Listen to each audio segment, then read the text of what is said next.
back in the horse industry and talking to people that are in the horse industry. That's been my life, most of it.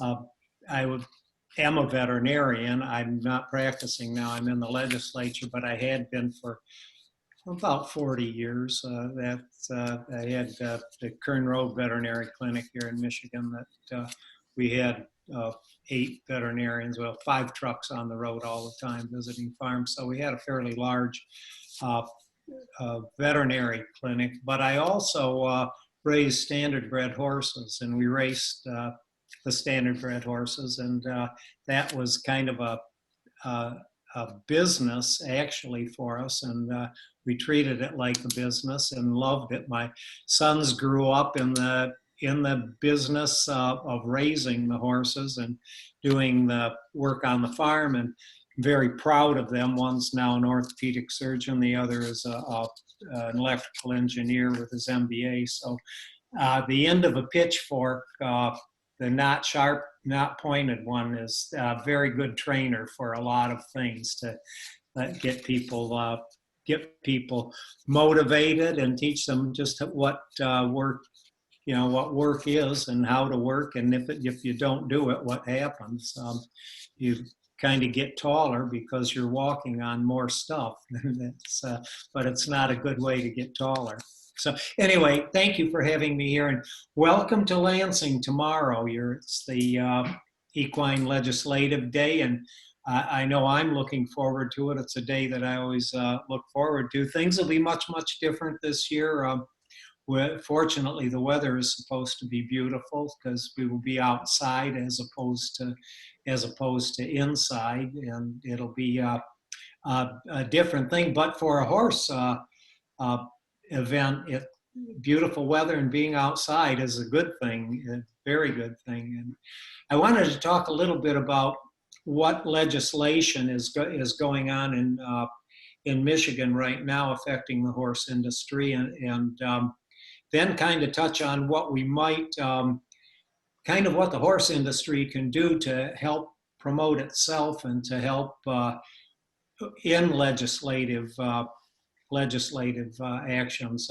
First of all, things are different than they were with the social distancing in the House of Representatives. We have 110 members, so we can't all meet on the same floor that we always did. Part of the people are in the balcony, part are on the floor.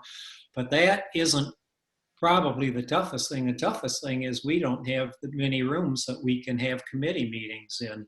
I know I chair the Health Policy Committee, and we have 19 members, and to try to social distance with 19 members and also have people who are testifying, it makes it a little bit more difficult to schedule, and so we have a harder time scheduling, and so the whole process is a little different than it once was. We have most people testify by Zoom, which has its benefits, it has its detractions, but anyway, we try to go forward, and as I said, there's not a lot of legislation that directly affects the horse industry going on now. There is a Senate bill that would allow the historic machines at racetracks, and that's kind of waiting for a hearing in the House Ways and Means Committee. It's a Senate bill that came over from the Senate, and there are so many things that play into whether or not a bill is going to get a hearing, and usually the committee chair isn't going to bring it for a hearing until it looks like it can pass. And this one, some of the problems are, number one, is it legal? With our proposal A that had passed and said there could be no other forms of gaming other than the pari-mutuel wagering on the horses. So that's one of the issues, and knowing that there would be a legal fight if it does pass. I'm sure that the other gaming interests are not going to just welcome with open arms that and there's also the question of whether it would pass, whether it has enough support. I think one of the things. Log on to this if I send you the. Well, I think one of the questions is, do the members of the legislature understand the horse business well enough to really get behind some of the issues. And in this particular issue, because gaming is involved and all, you've got some pretty strong forces against it, and you also have members of the industry that do not understand the horse industry, do not understand the economic offshoots, do not understand the potential income that it can raise. So that is where that goes. I really don't know. There's also the question of, will the governor sign it if it goes through? So there's a lot of us in the legislature and around the legislature that are kind of trying to promote this bill, trying to get it up in Ways and Means and trying to get it passed. The chair of Ways and Means is very savvy about what might happen if it passes, how it could be stopped. So probably will not get a hearing until he's pretty sure that it can go, that it would go all the way, and possibly that there might be some assurances from the governor, which there aren't now, as to whether it would pass. So that's one of the that's one of the bills that that directly affects the horses. There's another bill out there that we tried last year to get through, and that had to do with the spraying for the for EEE, for the mosquitoes. And last year, it actually came up in health policy, the committee I chair, and we tried to, the Department of Health and Human Services opposed the bill because what we were asking for was a possible opt-out for it, or at least a little more notification for people that their area was going to be sprayed. Not everybody appreciates the fact that we have to try to control the mosquitoes, but most people don't appreciate hearing the planes going over, laying a fog of insecticide on their homes, or they're worried about it, they're concerned about it, and we weren't able to get it last year, and we were trying to get answers from the department, or trying to at least get a protocol from the department as to what they would do, how people could know, possibly get an opt-out. And we weren't able to get the answers that we really wanted from them, or any answers at all. And sure enough, what happened is what you would expect. It happened again this fall, and there was nothing. And now with the emergency orders and executive orders, the department can just spray. There's no opt-out. They can just say they're going to be there and spray. And I'm not sure that the spraying went on today. I haven't heard, but they were spraying last week, and the winds kicked up, and they had to stop spraying, and they were going to return Monday. But that was one that unfortunately we were not able to get the answers from the department that we wanted, and it turned into one of those things that now there's very little say about it. They will spray. Hopefully, at least the spraying is effective and we stop the disease. That's the main thing. But as I say, I can certainly understand that. I wouldn't want to wake up one morning and hear the planes going over and see a really nice mist of insecticide being laid down over my entire area. So that didn't work. One thing I wanted to talk about, and I'll try to be as brief as possible, but and I'm sure the American Horse Council can help with this, but it's trying to get legislation passed, what you need to do to get legislation passed. And with the horse industry, it's extremely difficult because everybody is independent. And it's very hard to get that complete organizational backing. And there was a bill up last year. It was one that I sponsored, in fact, to try to develop a promotional commission here in Michigan. And it would have entailed increasing the cost of a Coggins test, which the veterinarians would have to collect and then remit, and also increase the cost of packaged horse feed that was packaged and labeled for horses. And we tried to do our homework on, make sure everybody was supporting it. The Horse Council supported it. And the veterinarians told me, the people I talked to in their association, that they supported it. The agribusiness folks were the ones that said, "Oh yeah, no problem. We're really on board with this." And the Department of Ag was a little hesitant. Well, what happened was, number one, the independent horse people just flooded their legislators' office with how they opposed it. And that is one of the quickest ways of killing things, is have people opposing it. Although the Horse Council supported it and the leadership of the horse industry supported it, the rank and file certainly did not. And then we did get a hearing in the Ag Committee, and the veterinarians violently opposed it.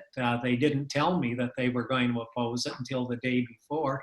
And the agribusiness people were equally as adamant about how they opposed it. And so that killed the bill. At least the Department of Agriculture said they would work with us on it, although they opposed it. Farm Bureau really carried it. Farm Bureau got it as far as it gotten.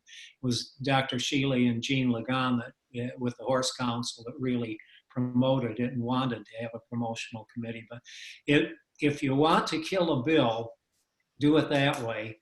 But the groups that had said they were supporting and then opposed at the end probably didn't gain any favor with legislators, and it kind of left a sour taste in a lot of people's craw about that. So I think it's very, very important to cover all the bases, cover your legislators, know your legislators. That's one thing I think with the equine industry. We don't, not active politically. We don't get to know our legislators until we want to either stop something or get something. And know your legislators. Be active in your communities, and go to, now is a political year. If you support a legislator, go to some of their events, get a sign from them, put it up in your lawn, call them, call their office, say who you are. Let them get to know you before you're trying to pass the legislation, so they have some support. And with that, I probably have gone far over my time, so I will. Not at all. Well, thank you so much. That was a lot. Like I really appreciate it, and that's exactly what we were looking for. At this point, I'll turn it over to Brian Brendel. He's with the American Horse Council, excuse me, and serves as the director of the legislative affairs. So, Brian, without further ado, you're welcome to take it away. All right. Thanks a lot, Sasha. Just so you know, the American Horse Council, for those of you who don't work with the national organization, we are the umbrella group for the horse industry, which, as you know, is very diverse. It also includes the Michigan Horse Council as one of our key state horse council members. We do operate on a consensus basis, meaning that we only weigh in on legislation or support legislation where the industry as a whole actually supports it. So that does give us a limited scope on our mission and what we try to accomplish on Capitol Hill and with the agencies. And to build off of some of Hank's remarks on how you actually get legislation passed, the horse industry, even though we are $122 billion a year and support more than 1 million jobs nationwide, we're relatively large as a niche group. The more friends you have in town, the more likely you are to actually move the ball forward. So we partner very often with people like the American Hotel and Lodging Industry Association, which I was talking to Sasha about earlier, and the American Farm Bureau. And I'm sitting here in our headquarters. I'm actually coming in the office these days, most days of the week. We're situated just a block away from the White House. I'm looking vaguely at the North Lawn here. And we're also very close to the United States Chamber of Commerce, which is the leading business lobby in the United States. So we partner with them on issues whenever possible and leverage our membership of the U.S. Chamber of Commerce to move the ball forward. The Michigan Horse Council and Michiganders in general have been instrumental in our grassroots efforts. While I conduct meetings on Capitol Hill and sometimes the White House and other agencies on specific bills, it's grassroots support from the state level, like Michigan, following up our message with letters and phone calls to your federal legislators, which really make a difference. And no better example really illustrates this than what happened recently with what we called the Great American Outdoors Act of 2020. As you might have read, that passed by huge bipartisan margins in both the Senate and the House in July. And President Trump wasted no time signing it into law. Before I go into details of the legislation, I'm going to step back by about 3 years. The Great American Outdoors Act is a composite or an amalgamation of various bills that we've been pushing for many, many years. That would include the Restore Our Parks Act, which many of you have sent letters on and conducted meetings on, and the Recreation Not Red Tape Act.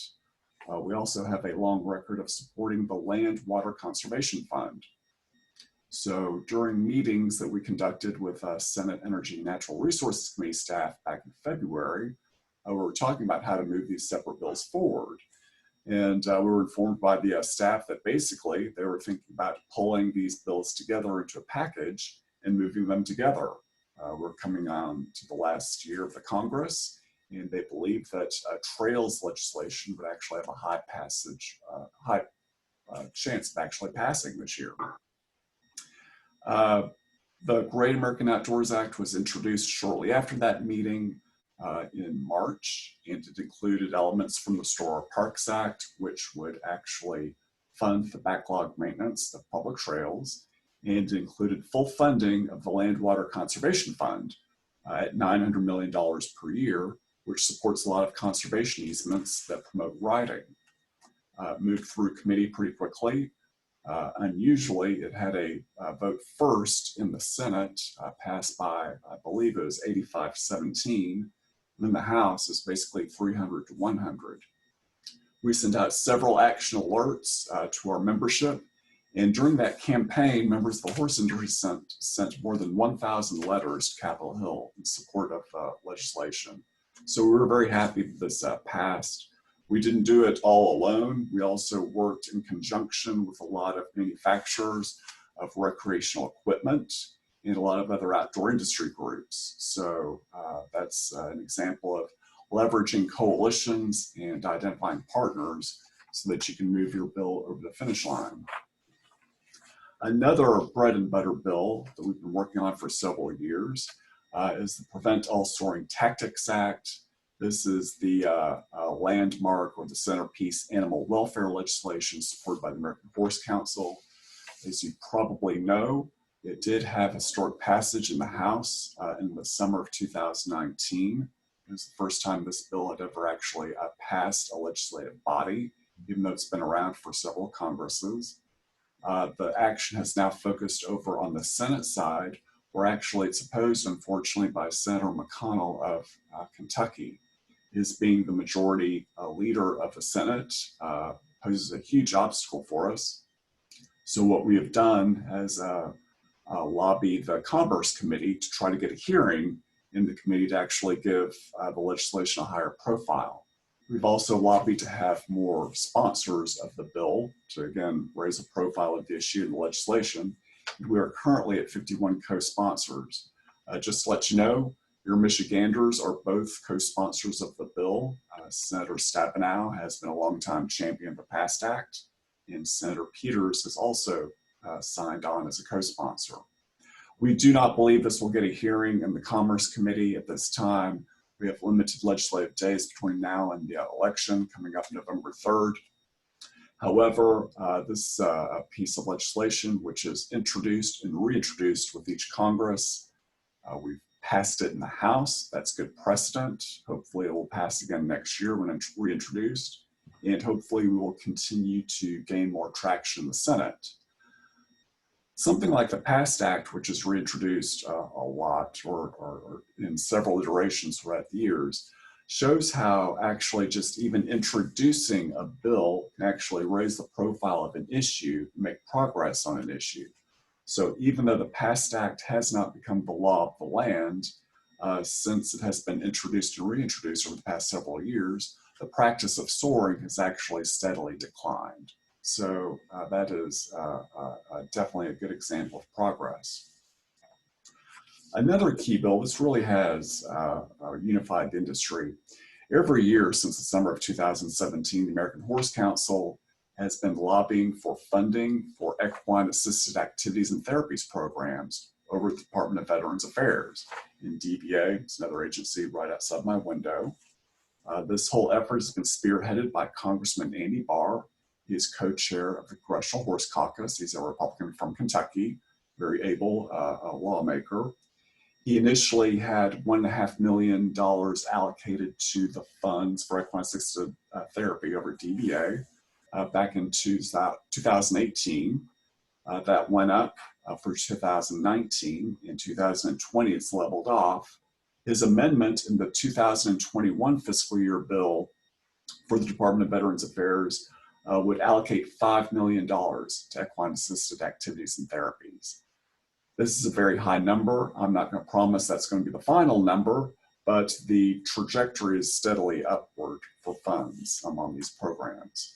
On an economic development note, EAAT programs support more than 6,700 jobs in the United States, and it generates more than $311 million in GDP. Since the Veterans Affairs program has gained traction over the past 3 years, other equine assisted therapies programs focused legislation has also begun to move in Congress, and this includes the Whole Veteran Act, which would basically authorize a study of EAT programs to determine their effectiveness for treating veterans with PTSD and other symptoms. So this is something that's really gained a lot of attention, has done a lot to help and promote the industry. Not only are we helping heroes or returning warriors, but the EAAT equines that participate in these programs are often retired racehorses. So they're horses that basically get second careers and get another chance at being of service to us. Now, with respect to some of the tactics that we use to push these forward, I talked about the grassroots letters. That's formally done through what we call the Congressional Cavalry. And this is a free service offered by the American Horse Council, and it includes about 3,900 Americans. And what it does is puts you on an email list to get an action alert from us on a specific bill that we actually oppose, or excuse me, that we support, but sometimes we do oppose them. Even though we do focus on legislation, sometimes we work on agency issues. And recently, the USDA proposed to have African horse sickness added to a priority disease list. So we sent out letters to our grassroots and had more than 100 letters sent to USDA recommending that African horse sickness be placed on this priority list. During 2020 alone, we have sent out more than 2,000 letters on various bills. Most of these have focused on the trails issues, culminating in passage of the Great American Outdoors Act. But with the pandemic, there have also been COVID-19 related bills moving through Congress. And we have sent letters in support of funds for small businesses, especially with respect to the Paycheck Protection Program. And we've also sent letters to Congress on how to actually improve that program so that it better serves equine interests. And you might have noticed that we're actually in the middle of an election season this year. The American Horse Council does have a political action committee. It's dormant and has relatively scarce resources, and we are going to reinvigorate it. But prior to doing that, we're going to inform our members of key incumbents who've been a big service to the industry. So what we did this summer is a preliminary step. Mind you, this is a very much of a first step in this process, is we analyzed 24 bills that we've been working on and have supported during the past 2 years during this Congress. We got together a list of all their chief co-sponsors and gave them points for the number of bills they actually sponsored. This resulted in what we call a top 10. Then we applied some other metrics as to whether or not they are leaders in the Congressional Horse Caucus, which is a group of 25 lawmakers that generally support our interests, or if they sit on the Agriculture Committee or the Appropriations Committee, which are key committees that we try to work on to move our agenda forward. And just to give you an idea, this is not by means exhaustive, but we did identify Congressman Andy Barr of Kentucky as someone who should be considered a champion of the industry and someone who should receive assistance in the form of a campaign contribution. We identified Susan Collins of Maine. Even though Maine's not a big equine state, she knows a lot about our issues, and she knows how voting with our issues actually help leverage other sectors in her state. And we understand she always has an open door with respect to horsemen and women in Maine. We recommended Steve Daines of Montana, Senator Cory Gardner of Colorado, Raul Grijalva of Arizona. He's chairman of the House Natural Resources Committee.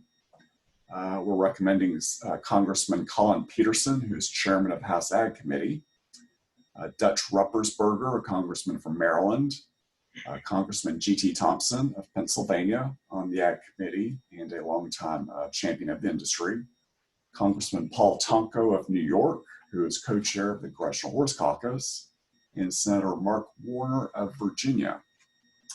Along with those, we're also giving the ROLAP Award of Legislative Excellence to Congressman Kurt Schrader, a Democrat of Oregon, who's been a longtime champion of the PAST Act. So that is a list of our top 10 that we're recommending for support during this campaign cycle. What we intend to do next year is do something more formal, sort of a scorecard similar to what they have over at the U.S. Chamber or American Farm Bureau Federation. And that would more thoroughly map out who is sponsoring key bills that we support. We'd give them a point possibly for voting in favor of a bill that actually comes to the floor, another point for joining the Congressional Horse Caucus, and so on. And that way, each member of Congress will actually have a score that you can go to a database and find out whether they're a 9, a 10, or a 5, or a 6, or what have you. And that is, in a nutshell, an overview of some of our key legislative issues and tactics we use to move them forward. And I'm glad to answer any questions about what we've just talked about or other issues you want to hear about in Washington. Awesome. Well, thanks so much, Brian. Wealth of knowledge as well. And at this point, I'd love to open it up for some question and answer for any of our guests that are on the call. Like I said, Mark, Gail, or Lisa, if you guys have any questions for either our panelists, would love to have you ask them. And either of you guys are welcome to respond if any of our guests have questions. Well, I'll offer a few comments. My name is Mark Delaney. I'm the president of the Brighton Trail Riders Organization, which is located at the Brighton State Recreation Center.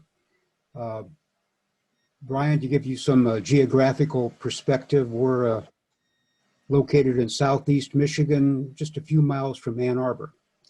And I would also like to mention that Don Packard, who's the president of the Michigan Horse Council, is a member of our organization and also serves on our board of directors. So he's a very busy gentleman.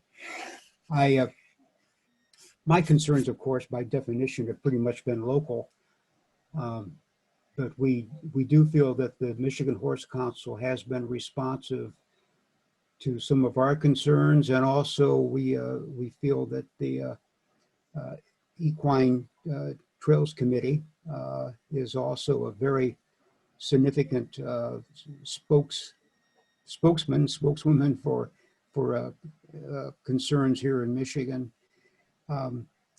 I guess all I can say is that it's listening to you gentlemen, both from Washington, D.C. and from Lansing, has kind of expanded my perspective on just what's going on in the equine community.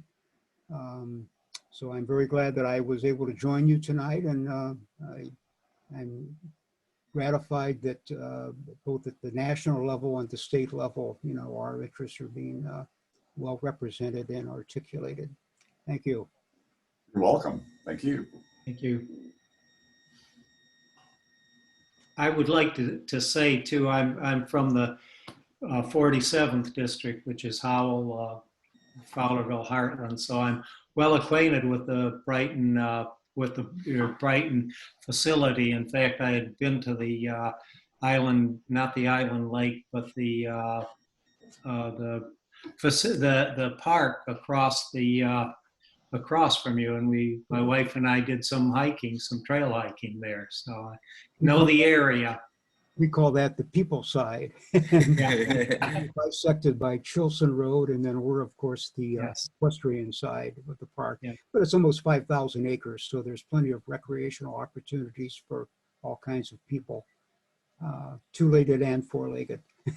Yes, and as a veterinarian, I had done some work at the Brighton area, so I am familiar with. Good. Awesome. Lisa, any questions or comments from you?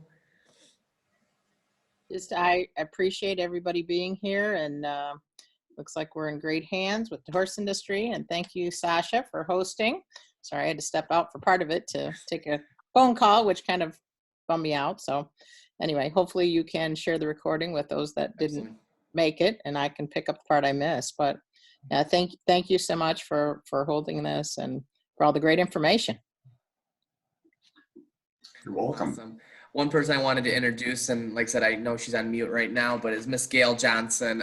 She is with Beamer, Beamer Group. She's an independent distributor through Beamer, and she's been very gracious to host this series of coffee sessions that we'll be having. Since you guys are our first group, which again, I so appreciate everyone for joining. It's something that kind of went in development a few months ago, and it was a vision of mine to be able to bring the horse community, regardless quarter horse, 4-H'er, trail rider, whoever it is, and have a conversation on these topics that affects every industry. So to give you guys some head look, it's going to be the fourth Monday of every month from now until I think we have through June of next year. And like I said, we'll bring panelists on, much like the two lovely gentlemen we have today that are very keen on these topics.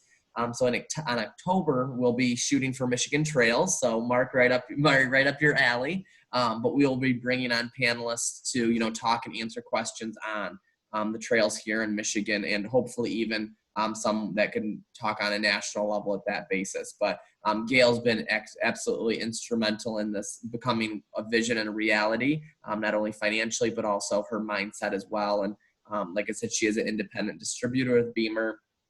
And I don't know, Gail, are you available to be unmuted for a minute? I'd love for you to introduce yourself. If not, I do have a brief introduction I can play for you guys. Okay, well, I'm going to try this. And like I said, we're not sure if this is going to work. I'm going to try to share my screen with you guys. And then I will also try to, like I said, we do have a brief word from Gail that she was able to.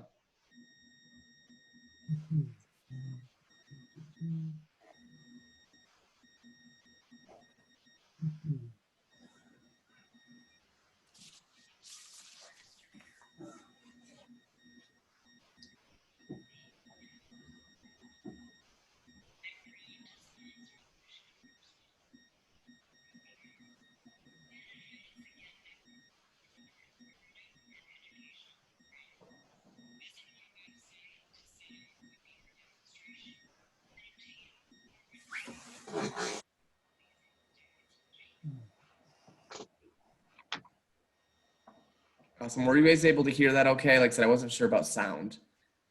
No sound. The sound was kind of, sound a little bit off.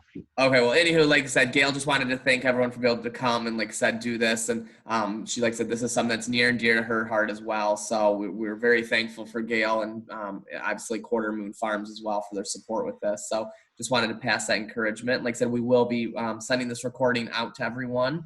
So those that weren't able to make it can definitely benefit from the lovely words of what we had tonight. So anything else before we close tonight? I just want to say one thing, primarily for Henry. Henry, I was participated in the Equine Legislative Day last year, and we know that this year's is going to be very different and not nearly as broad-based as it was last year. I was one of the team members who went out to the various offices of our legislators, and one thing I didn't, and we all had fairly, well, if not voluminous, pretty substantial packets of information which we passed out to the staff at each legislator's office. And with very few exceptions, they had no idea who we were, why we were there. If you recall, there was a lot of activity on the lawn in front of the state capitol, a lot of activity. And they were curious about it, but didn't really know what it was all about. And I think that, you know, somehow disseminating information on what's going on in that regard beforehand, so that at least the staff, if not the legislators, would have some idea of what we are all about and why we were there, would be very beneficial. Thanks. Yes, I agree. And actually, laying the groundwork ahead of time is probably very important. On a state level, you can get to know your legislators. You can get to know who they are. People in the legislature, especially say at the state level, they're not all. We have truck drivers. We have. I'm a veterinarian, a retired veterinarian. We have welders. We have a lot of different people. We have teachers. We have a lot of people, and they want to hear what you have to say. And I think one of the best ways is to get to know them in district, or call their office for something other than just when you have an ask. Get to know them. Now is a political year. People are dying to have you put a sign up or come to one of their events or if you support them, knock a couple doors for them, do some of the things like that. But get to know your legislator. Let them know who you are. Invite them out to your places. Show them what you do. Show them what horses are. I would bet that you probably don't have 10 people in the legislature that have been actually fairly close to a horse. Certainly that know much. Let them know. Let them know what you do. Horses are fascinating. It's a fascinating business and industry. And they would love to come out and see your places, talk to them about what you do, throw in a little bit about the amount of gas you use, hauling horses, the vehicles that you have, the people that you employ. You don't have to be hard sell, but just let them know that you are part of the economy, you are part of the community. Volunteer at some of the events, some of the, say, Salvation Army events or whatever you support. And I think you'll have a lot easier time getting people's ear and having them know what you do. I thought last year on the lawn it was great. I enjoyed it. They had the sulky thing, the virtual drive a race. Certainly, Bill Brown with his therapy horses or his team building horses is an absolutely great thing. I was trying to promote him. You know, he's had his horses on Mackinac Island doing some of the team building things for some of the major corporations in the state. And, unfortunately, COVID shut everything down this spring. But get to know people, invite them out. You do some fascinating things, and let people know what you do and that you are a major part of the community. Okay. I was just talking to Sasha earlier, and one thing I use all the time, it's always helpful to have good information to share with your lawmakers. And this is a great way to go to the office where you don't have a specific ask, but you have a story to tell them. And as you probably know, the American Horse Council finalized its 2017 Economic Impact Study more than 2 years ago. We have a national study, which I shared the summary of with Sasha earlier, but we also had 12 breakout studies for specific states, and Michigan is one of them. So anytime I go into a Michigan lawmaker's office, I'm sure to bring this along, and it's a good conversation starter. Definitely a key part of the economy. It's an important story. The legislature in Michigan also has some really informative booklets, some on the trails in Michigan. They're free from your legislators. Call their office and ask for some. They'd be glad to send them to you, especially this year with the shutdown, they probably haven't been circulating as many and have boxes sitting there. So they'd love to get them out to you. But contact your legislators. Ask them about that type of thing. Trails, especially. It's you're, as I say, it's a fascinating business. It's been a fascinating business to me all my life, and I like to share it when I get a chance. And if you shared it, and as I say, have legislators come to your facilities. They'd be fascinated. Thanks. Perfect. Gail, were you able to unmute there for a minute? I just saw you unmute and didn't know if you're available now. I'm going to give it a try. I have very There you are. unstable There you are. internet. Yep. Now, Thank you so much for all of you joining us tonight. I am Gail Johnson. I'm an independent distributor for Beamer and co-owner of Quarter Moon Farm with my husband outside of Lansing in Powderville, Michigan. I'm a retired educator, and so the educational phase and portion of Michigan Horse Council is very near and dear to me, because getting the word out about the entire equine community and what it does for us and our communities and for veterans in particular. I was very anxious to hear about that. One of my horses went to Tennessee and has participated as a retired show horse in a veterans program at Middle Tennessee State University. So I'm a proud parent, although I have no two-legged children, of a horse who has helped veterans and helped that cause, and it's wonderful. We're looking forward to Legislative Day tomorrow, and it will be very different from what we're used to.